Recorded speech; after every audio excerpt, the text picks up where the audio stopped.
যে এরপর থেকে কিন্তু নার্সিংয়ে যখন তুমি একটা চাকরি পেতে চলেছো আর তোমার একাডেমিক স্কোর এক্সপিরিয়েন্স এগুলো কাউন্ট হবে না, ইভেন এইচএস বা মাধ্যমিকের মার্কস কাউন্ট হবে না। এতদিন পর্যন্ত মাধ্যমিক এইচএস এর মার্কস, তোমার একাডেমিক মানে 3 বছর বা 4 বছর কলেজে কি পড়াশোনা করলে তার স্কোর, ইভেন যতদিন তুমি এক্সপিরিয়েন্স করছো 1 বছর বা 2 বছর, সব কিছু কাউন্ট হতো। ঠিক আছে, তো সেইটা হবে না।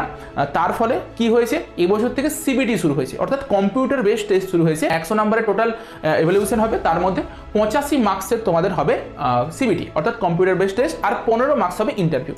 এক্সপিরিয়েন্সে কোনো প্রকার কোনো মার্কস নেই। এর ফলে একটা ভীষণ বড় জিনিস তৈরি হতে চলেছে আমাদের ওয়েস্ট বেঙ্গলে। ব্যাঙ্গালোর থেকে যারা পড়াশোনা করে পরে আসছিল তাদেরকে 3000-4000 টাকায় হচ্ছে খাটিয়ে নিত, আর ওদের জন্য আমাদের ওয়েস্ট বেঙ্গল থেকে যেসব স্টুডেন্টরা পাস আউট করে বেরোচ্ছিল তাদের ডিমান্ড কমে যাচ্ছিল, যে দেখছে যে 3000-4000 টাকায় একটা করে আমি নার্স পেয়ে যাচ্ছি, তাহলে অত টাকা দিয়ে আমি আর নার্স কেন রাখবো। হিসাব মতন একটা নার্সকে 8 ঘন্টার থেকেও বেশি প্রাইভেট হসপিটাল করতে বা নার্সিং হোমে ডিউটি করতে হয়, প্রায় 10 ঘন্টা 12 ঘন্টা পর্যন্ত ডিউটি করতে হয়।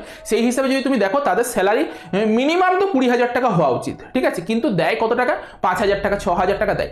এরপর কেন দিত, এরা তো দায়ে পড়ে এসছে, কারণ এদের এক্সপিরিয়েন্সের মার্কস কাউন্ট হবে, এদেরকে আমি নিয়ে পরে খেলতে পারি, যে এদেরকে 2,000 টাকা দিয়ে পর খাটিয়ে নেবো, 3,000 টাকা দিয়ে পর খাটিয়ে নেবো, বিনা পয়সাতেও খাটিয়ে নিয়েছে অনেক নার্সিং হোমগুলো। কিন্তু বর্তমান পরিস্থিতি যেদিকে গিয়েছে, যেহেতু সিবিটি হয়ে গেছে না, এক্সপিরিয়েন্সে কোনো মার্কস নেই, স্টুডেন্টরা ডিমান্ড করবে যে আমাদেরকে 10,000 টাকা দাও, 15,000 টাকা দাও, নয়তো আমি কাজ করতে যাবো না।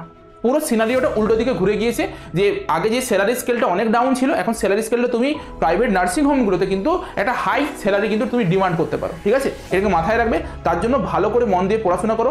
গভর্নমেন্ট চাকরি না পেলেও প্রাইভেটে 2-3 বছর খেটে পরে তুমি একটা এক্সপিরিয়েন্স নিয়ে পরে সেন্ট্রালের চাকরির দিকে দৌড়াতে পারবে, নয়তো তুমি কিন্তু এই দিকে ওয়েস্ট বেঙ্গল গভর্নমেন্টও ট্রাই করতে পারবে। কারণ এই পরিস্থিতিটা এবারে পুরো শেষ হতে চলেছে, 3-4 হাজার টাকা খাটানোটা পুরো বন্ধ হয়ে যাবে।